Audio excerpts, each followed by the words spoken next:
आपने ये कहीं ना कहीं जरूर सुना होगा या फिर किसी भी फिल्म में देखा होगा कि हम टाइम मशीन के जरिए समय यात्रा कर सकते हैं। टाइम ट्रेवल यानी कि समय यात्रा ये दुनिया की सबसे इंटरेस्टिंग और रहस्यमय चीजों में से एक है। तो आइए जानते हैं समय यात्रा का रहस्य और क्या वाकई में समय यात्रा संभव है। साइंस मानता है कि बिग बैंग से पहले समय नहीं था, तो क्यों नहीं था, या फिर समय क्या है, क्या समय वास्तव में है भी या फिर सिर्फ एक भ्रम यानी कि धोखा है।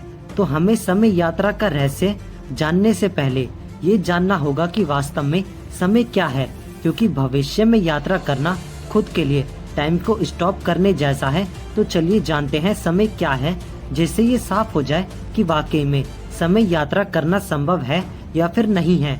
हम समय का पता मूवमेंट के आधार पर लगाते हैं, मतलब कोई चीज कितना मूव की है उस आधार पर हमें समय का पता चलता है। जब कोई चीज एक जगह से दूसरी जगह पर मूव करता है तब हमें पता चलता है कि कितना समय हुआ है। वो चीज पृथ्वी, सूरज या घड़ी की सुई हो सकती है, या फिर बैटरी से चलने वाली एक डिजिटल क्लॉक भी हो सकती है जिसमें उसके बैटरी के इलेक्ट्रॉन्स मूव करते हैं। तो इस तरह हम मूवमेंट के आधार पर समय का अनुमान लगाते हैं और हमने अपने हिसाब से इस मूवमेंट को एक नाम भी दिया है कि घड़ी की सुई अगर एक जगह से दूसरी जगह जाएगी तो 1 घंटा होगा, या जब सूरज निकल के डूब जाएगा तो 1 दिन होगा, और पृथ्वी सूरज का एक चक्कर लगाएगी तो 1 साल हो जाएगा। तो इस तरह से हमने घड़ी की सुई से लेकर अंतरिक्ष में हो रही मूवमेंट के आधार पर समय का नाम दे दिया है।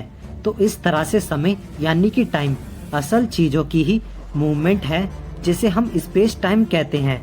इस पूरे ब्रह्मांड में हर चीज अपनी जगह से मूव हो रही है, फिर वो भले ही 1 साल में 1 सेंटीमीटर के करोड़वें हिस्से जितनी ही मूव क्यों ना हो, लेकिन वो चीज मूव हो रही है। और जब कोई चीज मूव होती है तो वो चीज घिसती है, और जब वो चीज घिसती है तो एक समय बाद घिसने से वो नष्ट हो जाती है। एग्जाम्पल लें तो जब आप अपने चप्पल को पहन के चलते हैं, वो चलने यानी मूवमेंट के कारण एक समय बाद वो घिसकर खत्म हो जाती है। वैसे ही हम इंसान जिंदा होते हैं तो हमारे शरीर के सेल्स, मॉलिक्यूल्स मूव होते हैं और वो घिसते रहते हैं, और वो एक दिन इतने घिस जाते हैं कि हम बूढ़े हो जाते हैं, और एक समय के बाद हमारा वजूद खत्म हो जाता है। अगर हम चप्पल को पहने ही ना और अगर अपने शरीर को किसी तरह से फ्रीज कर सके तो हम काफी लंबे समय तक टिक सकते हैं, लेकिन ज्यादा समय तक नहीं, क्योंकि पड़े पड़े भी तो एटम्स, मॉलिक्यूल्स तो मूव करेंगे ही। समय के बीतने से उसका नाश तो होगा ही। तो आप यहाँ तक तो समझ ही गए होंगे कि ब्रह्मांड में हर चीज मूव करती है रिलेटिव टू ईच अदर, और हर चीज के लिए समय और मूवमेंट की एक अपनी अलग ही डेफिनेशन है। समय की डेफिनेशन दुनिया के अलग अलग जीवों के लिए अलग अलग होती है। जैसे कि एक मक्खी का समय हमसे बहुत फास्ट गति से चलता है, क्योंकि उसकी मूवमेंट हमसे काफी ज्यादा फास्ट होती है, इसलिए हमारा 1 घंटा उसे 1 साल जितना लग सकता है।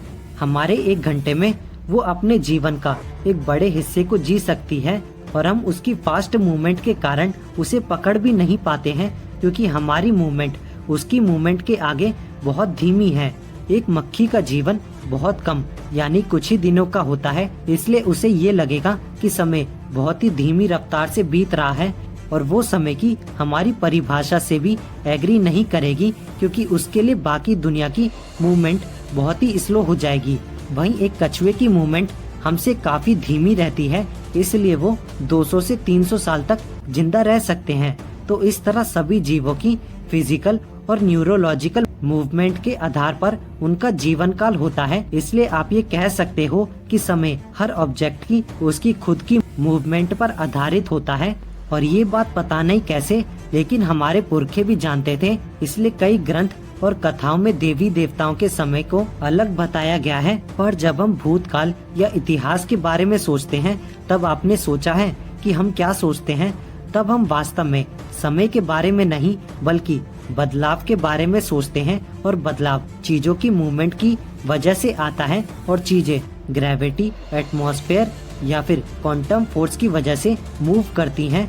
यही मूवमेंट बदलाव लाता है, और ये बदलाव हमें समय की अनुभूति करवाता है। हमें समय सिर्फ घड़ी ही नहीं दिखाती है, घड़ी हमारा केवल आविष्कार है। और जब घड़ी नहीं थी तब हमारे पुरखे सूर्य या फिर चंद्रमा की मूवमेंट के आधार पर समय को नापते थे। हम इस तरह किसी और चीज की मदद से भी समय का पता लगा सकते हैं। अगर आइंस्टाइन की थ्योरी की बात करें तो उनकी थ्योरी ये कहती है कि समय अपेक्ष है, वो स्लो या फास्ट हो सकता है। टाइम ही फोर्थ डायमेंशन है और हर समय में यात्रा भी कर सकते हैं। आइंस्टाइन की थ्योरी को मैं बहुत ही अच्छे से आपको समझाता हूँ, पर उससे पहले आप ये जान लें, थ्योरी ऑफ रिलेटिविटी के अकॉर्डिंग हम समय में जितनी ही स्पीड से ट्रेवल करेंगे, हमारे लिए समय उतनी ही धीमी गति से चलेगा। लाइट की स्पीड से चलने वाली स्पेस क्राफ्ट में मौजूद घड़ी को आप पृथ्वी की घड़ी से मिलाएंगे तो आपको ये पता चलेगा कि फास्ट गति से मूव होने वाली स्पेस क्राफ्ट की घड़ी बहुत ही धीमी रफ्तार से चल रही है। और अगर कोई इंसान लाइट की स्पीड से चलने वाली स्पेस क्राफ्ट में करीब 3 साल तक ट्रेवल करेगा और जब वो वापस पृथ्वी पर आएगा तो उसे पूरे 200 साल बीत चुके होंगे। यानी कि वो जिन इंसानों को पृथ्वी पर छोड़कर गया था अब वो इस दुनिया में नहीं होंगे और वो अपनी आगे की पीढ़ी को देख रहा होगा। यानी कि अगर हम लाइट की स्पीड से स्पेस में ट्रेवल करेंगे तो हम टाइम ट्रेवल कर सकते हैं और भविष्य में जा सकते हैं। और ये सब होता है टाइम डायलेशन के कारण। ये टाइम डायलेशन ही कारण है जो कि हमारे हाई स्पीड से मूव हो रहे सैटेलाइट में रखे एटॉमिक क्लॉक के समय को भी कुछ नैनो सेकंड धीमा कर देता है, जिसे हमेशा कुछ टाइम के बाद पृथ्वी के क्लॉक से मिलाना पड़ता है। ये टाइम डायलेशन हमारे एटॉमिक क्लॉक को भले ही कुछ नैनो सेकंड का ही फर्क क्यों न पैदा करता हो, लेकिन इससे हमें ये पता चलता है कि हम भविष्य में टाइम डायलेशन की मदद से टाइम ट्रेवल कर सकते हैं। तो इन सभी चीजों से आपको ये तो पता चल ही गया होगा कि हमारे लिए भविष्य में टाइम ट्रेवल करना बिल्कुल संभव है। और अभी के वक्त हम समय यात्रा नहीं कर सकते हैं क्योंकि इस टाइम हमारे पास ऐसी कोई भी टेक्नोलॉजी नहीं है कि हम लाइट की स्पीड के आसपास भी जा सकें। पर जिस हिसाब से हम लोग टेक्नोलॉजी के फील्ड में आगे बढ़ रहे हैं उससे ये अनुमान लगाया जा सकता है कि हम जल्दी भविष्य में यात्रा करने में सफल हो पाएंगे। तो उम्मीद करता हूँ आपको ये वीडियो अच्छी लगी होगी। इसी तरह की वीडियो के लिए चैनल को सब्सक्राइब करके बेल आइकन ऑन जरूर कर लें। आपको अगली वीडियो किस टॉपिक पर चाहिए ये हमें जरूर बताएं।